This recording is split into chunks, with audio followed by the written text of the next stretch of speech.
ছোৱালী জাতিটো আমৰ খকুৱা হয়নে নহয় আপোনালোকে কমেন্টত জনাবচোন। আজি মানে বহুত দিন পিছত আমাৰ পাগলীয়ে ক'লে ব'লা আজি অলপ ফুৰি আহো, কিন্তু ফুৰিবনো কি যাম, বহুত দিন পিছৰ পৰাই মোৰ বসন্তীখন এনেদৰে পৰি আছে, ভাল কৰিব পৰা নাই কাৰণ অলপ পৰিস্থিতি বেয়া চলি আছে ৰ'ব। কালুক ক'লো আমাক পিঠিত উঠাই লৈ যা, কিন্তু সি ভয়তে পলালে। বাৰু আজি যিহেতু ফুৰিব যাম বুলি ভাবিছো যামে, বতাহ ধুমুহা আহিলেও যাম বুলি খোজকাঢ়ি ঘৰৰ পৰা ওলালো। ৰাতিপুৱাৰ ভাগত ঘৰৰ পৰা ওলাই প্ৰথমে গীৰ্জা ঘৰটো দৰ্শন কৰিলো।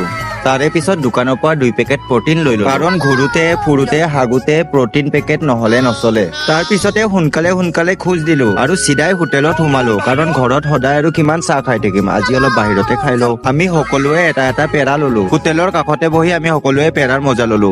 আৰু চাওকচোন বেটিয়ে কিমান মজা পাইছে পেৰা খাই। বাৰু যি নহওক, টিকা ফটা ৰ'দ চাৰিওপিনে আৰু ইপিনে গাড়ী বিলাকৰ গৰম। হোটেলৰ পৰা ওলাই গৈ থাকোতে হঠাৎ এটা আম সৰি পৰিল গছৰ পৰা, মানে আজি ভাগ্যখন ভাল। আৰু আজিৰ বতৰটো চাওকচোন, আজি আম খোৱাই বতৰ। তেনেহলে দেৰি নকৰি সোনকালে ঘৰলৈ যাওঁ, এই টিকা ফটা ৰ'দত আৰু ঘূৰি ফুৰিব নোৱাৰি।